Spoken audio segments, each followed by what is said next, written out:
오늘 창세기 32장 13절 말씀부터 이 말씀을 보면은 우리 야곱이 하나님을 만나고 그의 이름이 야곱이라는 이름에서 이스라엘로 변화되는 이 바뀌는 이 장면이 나오게 됩니다.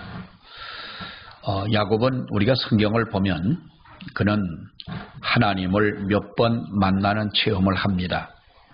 처음으로 그가 그 집에서 나와서 벌판에서 하룻밤을 잘 때에 물론 그것은 하나의 환상이긴 하지만은 꿈에 하늘에 사닥다리가 놓여 있는 것을 보고 돌을 세워 기념을 했던 바로 야곱이었고 이 은혜를 체험했다라고 볼 수가 있는 거지요. 근데 결정적인 것은 우리 야곱이 하나님을 정말로 만나게 된 것은 바로 그가 이 야복강 나루에서 기도하는 가운데 그가 하나님을 만나게 되고 오늘 이 성경에 보면은 뭐 하나님의 천사다 사자다 이렇게 표현을 합니다만은 우리가 야곱이 만난 것은 바로 하나님을 그가 만나게 됩니다. 그래서 그의 이름이 변화하는 이런 놀라운 역사를 보게 되는데 이 야곱의 변화를 우리들이 보면서 우리도 어떻게 변화해야 그 하나님 앞에 정말로 바른 좋은 변화를 가져올 수 있을까라고 하는 이러한 부분을 우리가 오늘 야곱이 변화하는 이 변화 속에서 찾아볼 수가 있는 것입니다. 우리가 성경을 보면은 아주 야곱의 그 다급한 그 모습을 볼 수가 있습니다. 에서가 그의 형이 400명의 군사를 이끌고 온다라고 하는 이런 이야기를 듣습니다. 사실 형인데 같은 어머니 뱃속에서 낳았고 또 에서는 쌍둥이 아닙니까? 간 뱃속에서 같이 있던 이 에서이지만은 군사를 끌고 온다는 소식을 듣고 야곱은 그야말로 우리 표현대로 하늘이 노랄 수밖에 없는 거지요. 이제는 그 형이 분노를 삭히지 않고 수십 년이 지났어도 동생에 대한 원한을 품은 이 형을 대하기가 너무나 두려웠던 것이 뻔한 겁니다. 그러니까 그가 형님의 마음을 사기 위해 좀 화가 나 있는 그 형님의 마음을 풀어주기 위해서 뇌물을 바칩니다. 선물을 보내주지요. 우리가 성경을 여러분 보세요. 14절에 있는 말씀을 보면은 그가 형 에서를 위하여 예물을 택하니라고 말씀을 하면서 암염소가 200이요 수염소가 20이요 암양이 200이요 수량이 20이요 전나는 낙타 30과 그 새끼요 암소가 40이요 황소가 10이요 암나귀가 20이요 새끼 나귀가 10이라. 그러니까 암놈 순놈 섞어가지고 염소가 220마리고 양이 220마리고 낙타가 30마리고 소가 50마리고 나귀가 30마리고 난 누가 이렇게 주면 뭐 다 용서할 것 같아요. 뭐 이거 누가 소 한 마리만 주면 좋겠어. 난 소 한 마리만 해도 풀어줄 것 같아. 그런데 여기 보면은 엄청나게 많은 이런 뭐 오늘 이 성경에 보면은 예물이라 그럽니다만은 예물이 뭐 형에게 야곱이 예물을 보낼 이유가 뭐가 있겠습니까? 그러나 이것은 바로 어떤 마음입니까? 하나님 앞에 예물을 바치듯이 정말 이걸 받고 제발 좀 형님의 마음이 좀 바뀌어졌으면 좋겠다라고 하는 이런 간절한 마음을 가지고 이렇게 선물을 보내게 됩니다. 그 형님의 맺힌 마음을 풀어주기 위해서 이렇게 보내게 되는 것이죠. 자, 여러분 또 그리고 야곱의 행위를 한번 보세요. 그리고 그 밤에 그걸 먼저 다 보냈습니다. 먼저 보내고 그 밤에 어떻게 누굴 보냅니까? 두 아내와 두 여종과 그리고 아들들과 그리고 자기가 가지고 있는 모든 양들과 남은 솥대와 이런 모든 것을 이제 그 야복강을 건너가게 한 후에 24절의 말씀을 보면 24절 뭐라고 그럽니까? 야곱은 홀로 남았더니라고 말씀을 합니다. 야곱은 그 밤에 홀로 남았더니라는 거지요. 참 야곱이라고 하는 우리가 그 성경에 보면 아브라함도 그랬고 이삭도 그렇고 야곱도 그렇고 그 집안은 조금 좀 그 문제가 있는 집안이 아닐 수가 없어요. 아브라함이 자기 아내를 보고 누이라 그랬잖아요. 자기 아내의 길을 포기했던 사람이. 이삭도 한번 그랬잖아요.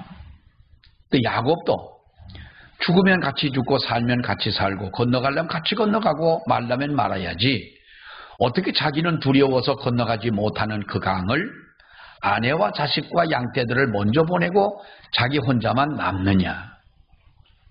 이런 남자 믿을 수 있을까요? 에?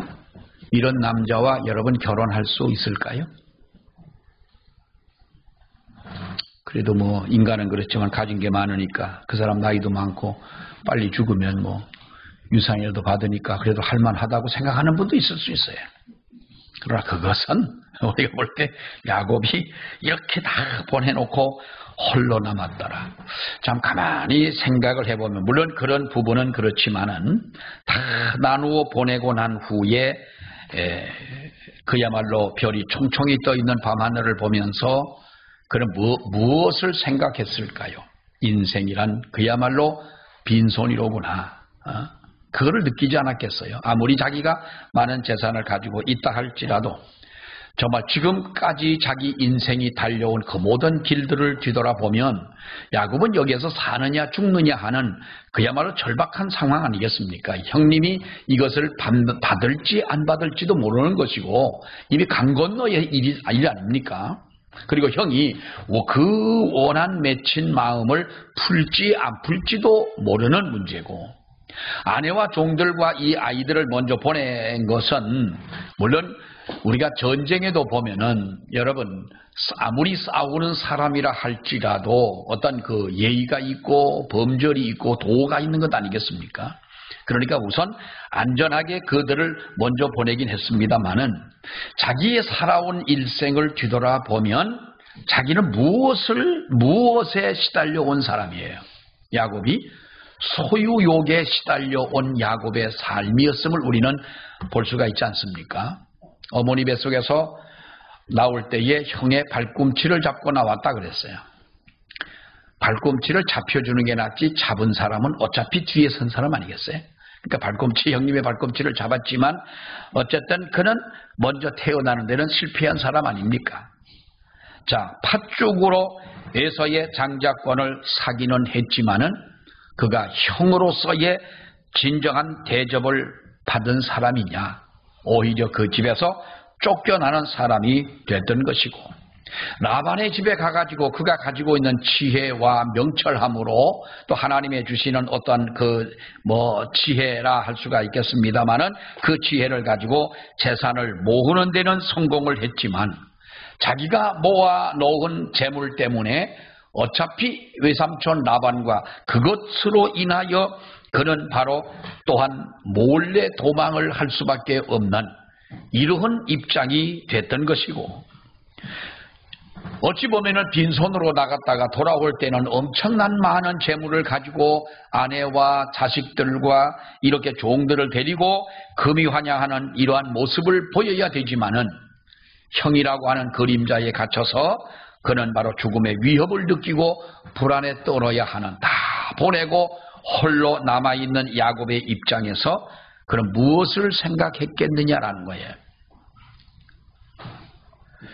그러니까 야복강 나루에서 그는 모든 가축과 소유를 다 보내고 혼자 남게 되었을 때에 그는 이제는 재물도 아내도 자식도 종들도 모든 것을 건너보내고 이제는 하나님과의 그야말로 단판을 할 수밖에 없는 하나님이 자기를 찾아오리라는 기대감도 물론 했는지는 모르겠지만은 혼자 남은 그에게는 할 수 있는 것이 하나님 앞에 기도할 수밖에 없다고 하는 그것을 절실하게 그는 느꼈던 거지요. 그러니까 여러분 그렇게 기도했던 것 아니겠습니까? 어찌 보면은 우리들이 당시에는 그것이 고통스러운 일입니다. 혼자 남았다고 하는 그것이 얼마나 그를 두렵게 했는지 모르겠지요. 여러분 그러나 그러한 것들이 어찌 보면은 인생을 살아가는 데에 있어서는 또한 필요한 것이 아니겠느냐라는 거예요. 우리가 사면초월하는 말이 있잖아요. 어디를 가도 갈 수 없는, 정말로 어떠한 문제를 해결해야 되는데 해결할 수가 없는, 그럴 때 사람들은 우리가 누구나도 무엇을 생각합니까? 신의 이름을 부르게 되고 또 믿는 사람이라면 그때에 비로소 우리가 하늘을 쳐다볼 수밖에 없는 것이고 자기 자신을 뒤돌아볼 수 있는 기회가 되는 것이고 여러 가지 인생의 교훈을 얻을 수 있는 그런 기회가 아니겠느냐. 사람은 어떤 사람이 고독할 때에 진정한 사랑의 사랑하는 사람의 애정을 값지게 느낄 수 있게 된다라고 이야기를 합니다. 사람이 빈손이었을 때에 우리는 하나님의 그 필요성을 느끼게 될 수 있는 것이고 모든 위선의 옷을 벗고 솔직한 자기의 모습을 되찾을 수 있는 것이 언제냐? 혼자라고 하는 거예요. 나 홀로 정말로 혼자 남았을 때에 그 위선이라고 하는 것은 여러분 혼자 사는 사람은 위선이 있을 수가 없습니다. 위선이라고 하는 것이 다른 사람을 의식할 때 생기는 것이 위선 아닙니까? 그렇기 때문에 빈손이 되고 혼자가 될 때는 우리들이 이러한 위선의 옷을 벗을 수밖에 없는 것이고 어쩌면 하나님과의 가장 중요한 그러한 시간, 필요한 시간을 가질 수밖에 없다는 거지요. 자, 또 하나는 우리가 그의 야곱의 기도입니다. 기도합시다라고 하는 말 우리 많이 합니다. 여러분 그런데 야곱의 기도가 어떤 기도입니까? 24절에 야곱은 홀로 남았더니 어떤 사람이 날이 새도록 야곱과 뭘 합니까? 씨름을 했다 그랬습니다. 여기서 말씀하고 있는 야곱이 씨름했다는 이 말은 기도했다는 말을 그렇게 표현한 것이지요. 씨름했다고 하는 것. 여러분 보세요. 씨름 선수들이 우리가 그 모래판에서 씨름을 하는 씨름 선수들을 보게 되면 어떤 씨름 선수가 그럽니다. 삿발을 잡고 일어서지 않습니까? 삿발을 잡고 일어서기도 전에 자기의 허벅지에 근육이 나갔대요.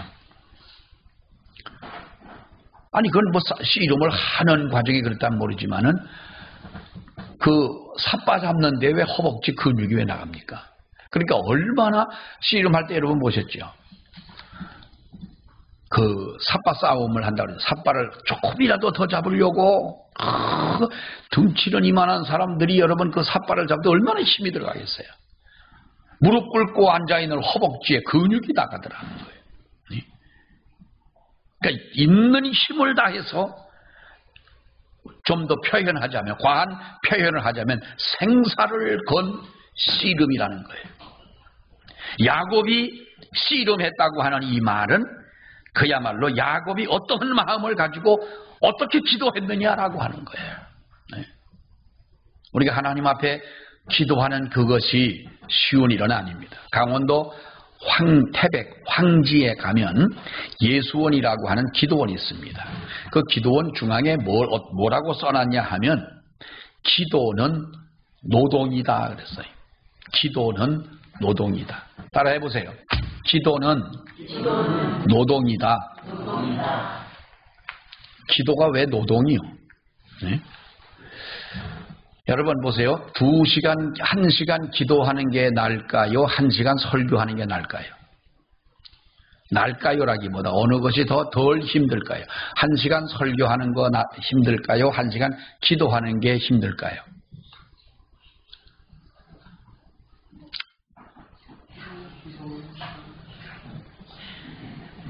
뭐 그냥 뭐 여러분 뭐 생각나는 대로 뭐 마음대로 하시면.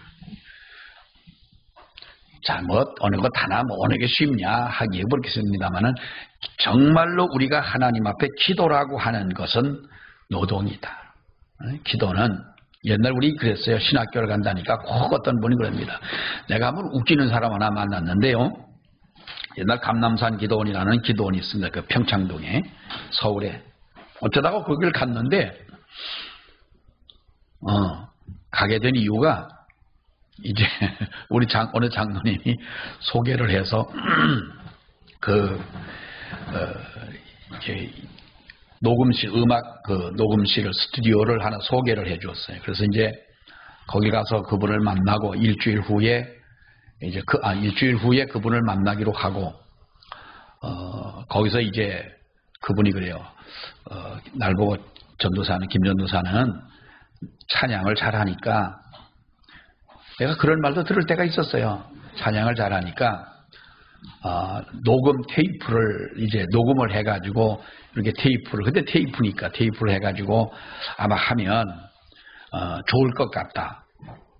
그러면서 아주 뭐 좋은 얘기를 해주는 거예요. 그때는 CCM 가수들이라는 말도 없고 옛날에 그 전용대 씨라고 하는 그분이 이제 계셨고 또 뭐 믿는 뭐 가수들 이런 분들이 이제 가끔 뭐 이런 집회에 불려서 특송을 하고 하는 그런 건 있었지만 CCM 가수들이나 이런 건 본격적으로 활동을 안 할 때니까 어떤 장로님이 이제 스튜디오를 소개를 해서 그 스튜디오가 내려다 보이는 곳이 바로 감남산 기도원이었어요. 가다 보니 이제 그랬어요. 거기 가서 일주일 동안 기도를 하고 있는데 같은 방을 쓰게 된 어떤 사람이 난 그렇게 전문적인 용어로 갈구는 사람을 못 봤어요.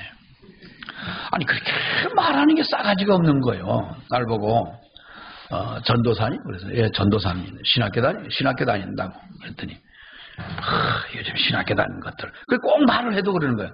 요즘 신학교 다니는 것들 뭐 기도들도 안 하고 당신 나무 뿌리 몇 뿌리나 뽑아봤어? 그러는 거예요. 대답을 할까 말까 하다가 나무 뿌리요?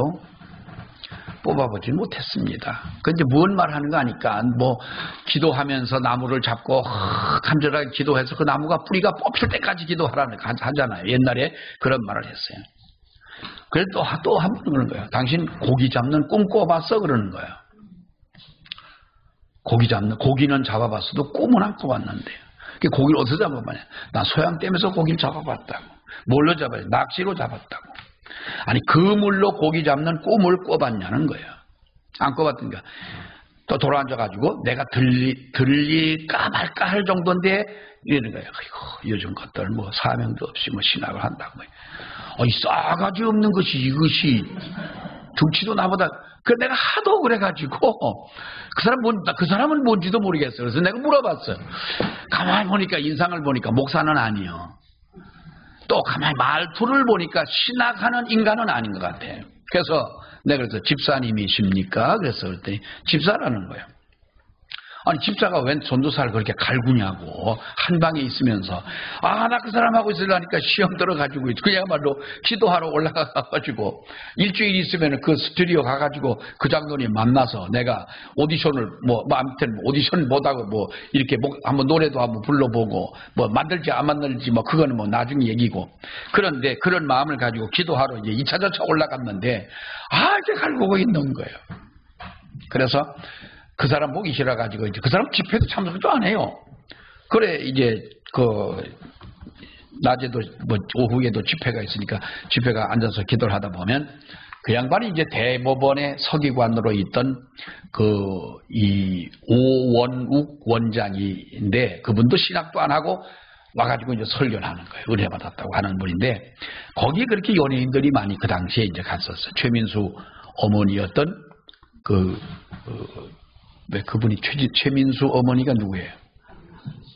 강효실 그 권사님 그때 집사님 권사님 아무튼 그런 여기 왜 오시는 그 김민정 권사님 그분은 거기 자주 가셨다고 그럽니다만 연예인들이 아무튼 많이 왔었어요. 예배를 참석하고 그래서 기도를 해 저녁 때 하나님, 나 저 사람하고 3일만 있으면 내 머리가 내가 돌 것 같아요. 아주 기분이 나쁘고요, 하나님.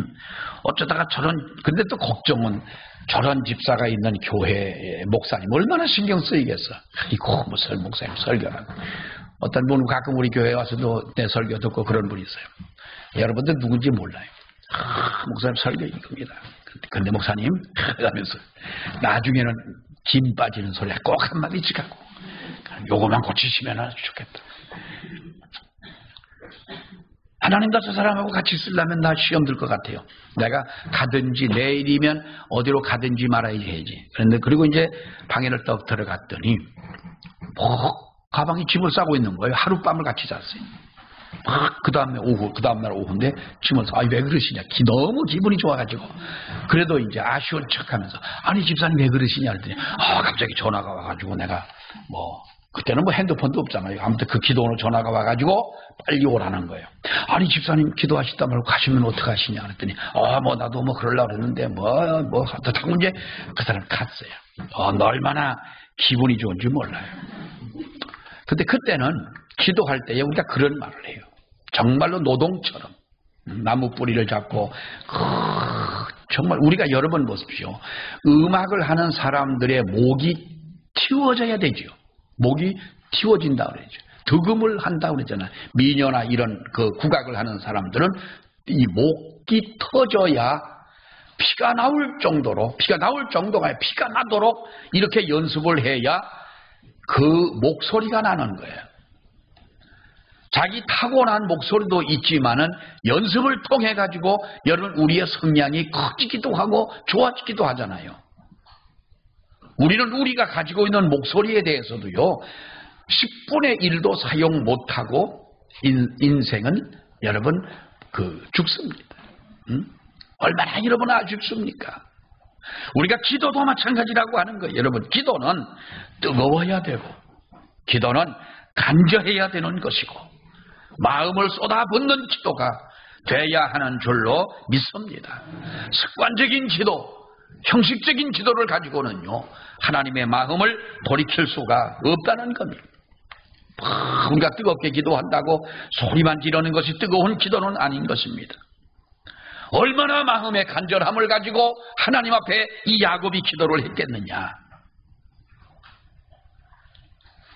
한 번씩 우리가 하나님 앞에 이러한 은혜의 체험이 있어야 될 줄로 믿습니다. 여러분, 우리 교회가 얼마나 좋습니까? 언덕 위에 있고 아무도 타치받지 않고 어느 누가 민원 넣을 사람도 없고 한 번씩 오셔가지고요 좀 답답할 때 교회 와가지고 하나님 앞에 여러분 기도하는 이 습관도 필요한 것이고요. 기도가 그야말로 하나님 앞에 터질 때 그때부터는 정말 우리가 하나님 앞에 온전한 기도, 간절한 기도를 드릴 수가 있다는 거예요. 자, 또 하나 보세요. 27절, 28절에 있는 말씀을 보면 그 사람이 그에게 이르되 네 이름이 뭐냐? 라고 물었더니 야곱이 뭐라고 그랬습니까? 내 이름이 야곱이니이다. 그러니까 그 사람이 뭐라고 부릅니까? 너를 이제는 다시는 야곱이라 부를 것이 아니라 뭐라고 불러라? 이스라엘이라고 불러라는 거예요. 야곱이라고 하는 이 이름은 그야말로 우리가 세상적인 것이고 어떤 좋은 의미를 가지고 있는 이름은 아니었지요. 이스라엘이라고 하는 이름은 하나님을 이긴 자라는 네가 하나님과 씨름하여 내가 이겼다는 거예요. 그래서 하나님이 함께 하시겠다는 거예요. 하나님이 축복한 이름이 바로 이스라엘 아닙니까? 우리가 구원받고 또 예수 그리스도를 따라 사는 자, 이것을 구원받은 자요 예수님을 따라 사는 자가 여러분 그리스도인이라고 하는 크리스찬이라는 이런 이름을 갖지 않습니까? 그렇다면 이제는 네가 야곱이 아니라 너를 이스라엘이라고 하리라. 내가 어디를 가나 내가 너와 함께하고 내가 어디를 가나 내가 너를 보호해 줄 것이다. 야곱이라고 하는 이름을 가지고 야복강을 건넌다면 건널 수는 있겠지만은 하나님이 함께하지 않을 사람이었지만은 이제는 이스라엘이 되어 야복강을 건널 때에 내가 너를 축복하고 내가 너와 함께하마. 새로운 이름을 주셨다는 거예요. 네? 새로운 이름에 합당한 삶을 살라는 것이지요. 어떤 책을 보니까요, 1961년도에 5.16 혁명이 일어나지 않습니까? 5.16 혁명이 일어나서 그때 거리에 깡패, 거지 이런 사람들을 다 잡아다가 어디로 보냈느냐 하면 저 강원도 탄광으로 보낸 적이 있었어요. 한 1,500명을 서울 시내에 있는 거지 깡패들을 잡아가지고, 가끔 우리 역사를 보면 그런 거 있지 않습니까? 또 뭐 이런 사람들 붙잡아가지고 어디로 보냅니까? 예? 무슨 대학으로 보냈잖아요. 무슨 대학이요?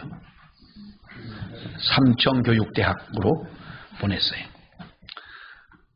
참 억울하게 끌려간 사람들도 많고요. 그전에도 보면은 뭐 국토건설단 또 뭐 이런 사람들, 왜 저 제주도에 그 516 도로, 그 516 도로라나 무슨 도로나 그 1100도로 있고 뭐 도로 있지 않습니까? 그 도로 닦을 때도 아무튼 좀 불량스럽다 하는 사람들을 잡아다가 막 그런 일을 시켰는데 억울한 분들도 물론 많았었어요. 근데 이제 1,500명 정도의 거지와 깡패를 잡아가지고 강원도 탄광으로 보낼 텐데, 어떤 거지를 잡았어요. 경찰이 이제 그 조사를, 아무튼 뭐 조사 일단은 해야 되지 않습니까? 이름이 뭐냐 했더니 제 이름이 김백억입니다. 그랬어요. 다시 물어봤더니 이름이 뭐냐고? 그랬더니 성은 김가고 이름이 백억입니다. 경찰관이 웃으면서 야 이놈아 인간아, 100억? 네. 금이 100억이나 있는 놈이 거지로 사냐 이놈아. 그러니까 김씨니까 저 세금자 아닙니까? 그러니까 금이 100억이나 있는데 이놈아 거지로 살아? 그래갖고 이제 탄광으로, 이제 강원도 탄광으로 갔는데, 그야말로 그 아버지가 이름을 정말 왜 100억이라고 줬는지는 모르겠습니다만은 이름이 100억인 거예요. 이런 희한한 사람들 많잖아요. 그런 비슷한 이름이 많습니다. 여러분, 그리스도인이라고 한다면 그리스도인다운, 그리스도 이름에 합당한 바로 그 삶을 우리들이 살아야 된다는 거예요. 우리의 이름은 성도라는 이름을 우리들이 가졌어요. 하나님의 자녀라는 이름을 우리들이 가졌어요. 이름 중에 주님의 제자라고 하는 이름을 우리들은 가진 사람들 아니겠습니까? 야곱이 새 이름을 가지고 하나님 앞에 새 출발을 하게 되고 야복강을 건널 수 있었던 바로 그것은 그의 주신 이름이고, 그의 이름대로 살아갈 때 하나님께서 바로 그를 축복해 주었다는 것입니다. 중요한 것은 바로 하나님을 대면했을 때라는 겁니다.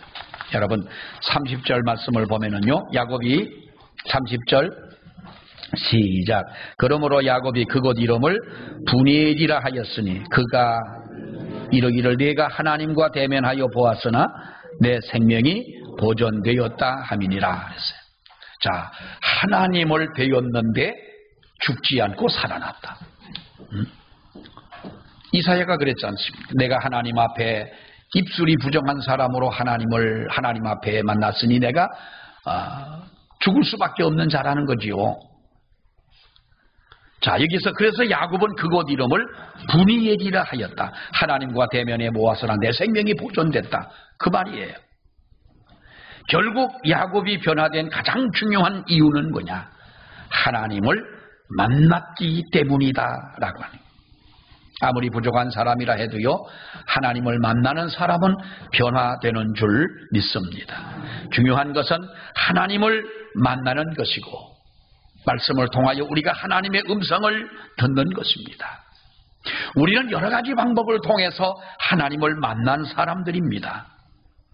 그렇잖아요. 우리가 하나님을 만나지 않고 어떻게 하나님을 추종하는 자가 되고 믿는 자가 될 수가 있습니까? 어쨌든 우리는 하나님의 음성을 통해서든 말씀을 통해서든 어떤 경험을 통해서든 우리는 하나님을 만난 자인데, 하나님을 대면한 자라면 분명히 우리는 놀라운 하나님의 변화를, 하나님 앞에서의 변화를 가져올 수밖에 없다는 거예요. 기독교는 변화의 종교 아닙니까, 여러분? 사람이 하나님을 만난다면 놀라운 변화가 있을 수밖에 없는 것입니다. 현실적인 사람이라 할지라도 영원한 소망을 가진 사람으로 변화가 되는 거예요. 예수 믿으면서도 아주 지나치게 현실적인 사람이 있습니다. 이런 분들은요, 하나님을 만나지 못했기 때문에 그런 거예요. 세상에 돈이 최고고, 요즘에 보면은 참 오래 사는 것도 근심 걱정이에요. 100년을 살려다 보니까 뭐 교육 공무원이라도 60 조금 넘으면 퇴직하지 않습니까? 뭐 경찰관들이나 또 전부 다 퇴직하는 연도가 다 다르긴 합니다만은 이제는 퇴직을 하고도 30년, 40년을 살아야 되는 거예요. 그러니까 사람들 걱정이 뭐냐? 그럼 퇴직하고 나서 어떻게 사냐? 뭘 갖고 사냐? 그러니까 노후 대책, 이것이 가장 큰 문제예요. 어떤 분이 그럽니다. 목사님, 은퇴 몇 년 남았습니다. 그럼 은퇴하고 나서 뭘 먹고 살 거요? 내가 지보고 밥 달라고 해서 돈을 달라고 해서 참 물어도 별 쓰잘데없는 걸 묻고 있어. 아니 남이 은퇴를 하고 뭔 땅을 파먹든 뭐 나뭇가지를 100개 먹든 간에 나 먹을 게 없으면은 공수교회 앞에 와서 마당에 가만히 앉았으면은 교인들 어떻게 할 거 아니요 그러면. 점심 먹을 때 들어오면 밥 줄 것 아니요. 은퇴했는데 왜 오셨냐고. 참. 서울에 있는 어떤 교회가요, 그 목사님이, 내가 볼 때 그 목사님은 성자처럼 사셨어요. 아주 학자 스타일이고, 우리 총회에 없는, 총신대학에 없는 어떤 자료를 이 목사님에게 와서 묻고 얻어갈 만큼 그분은 정말 연구도 많이 한 그런 목사님이셨어요. 그 목사님이 은퇴하실 때 마지막 당회를 할 때에 어떤 장로님이 그 목사님 보고 그랬어요. 목사님, 죄송하지만 은퇴하시면 이제 교회 가까운 다른 데로 이사를 가시는데 우리 교회 십자가가 보이지 않는 곳만큼 가서 사시라. 그 교회가 서초동에 있는 교회인데 십자가 되게 높아요. 옛날에는 그 양재동에서 강남대로로 갈 때에 저 서초동에 있는 교회가 보일 정도로 가지고 교회를 크게 지었었어요. 교회 보이지 않는 곳에가 여러분 실제입니다. 실제로 그랬어요. 그래서 그 목사님이 또 우리 노회에 있는 어느 목사님 친구가 있었는데 그 목사님에게 하소연을 하는 거예요. 우리 장로님이 그러는데 너무 정말로 뭐 어떻다 뭐 이야기를 한 거예요. 그래서 어떻게 대답을 했냐 그랬어요. 근데 그렇게 하겠다고 했다는 거예요. 그렇게 했다고 한다면 그럼 가서 살아라 그랬어요. 그러니까 저쪽의 하남시 쪽인가 어디와 살다가 이제 돌아가셨는데 오래전은 아니지만은 뭐 한 20여 년 전 그때 이제 얘기예요. 우리 교회 보이지 않는 곳에 가서 사셔라. 우리 장로님들 보면 그렇게 말할 수 있는 분이 없을 것 같아. 그럼 또 긴장을 또 놓을 수는 또 없어요. 참 보면은요, 이 교회가 정말 믿는 사람이라 할지라도 정말 우리가 지독히 현실적인 사람이 있습니다. 우리가 현실적인 사람이 영원한 소망을 가진 사람으로 변화되는 것이 하나님의 은혜 받은 사람인 줄로 믿습니다. 자기만 생각하는 사람이 다른 사람도 생각할 줄 아는 사람으로 변화되는 이것이 하나님의 은혜 받은 자인 줄로 믿습니다. 어떤 사람은 성격도요, 도저히 누군가 말릴 수 없는 사람이 있는 거예요. 그러나 그런 사람도 하나님을 만나게 되면은 온유한 사람으로, 아름다운 성품의 사람으로 변화가 되는 줄로 믿습니다.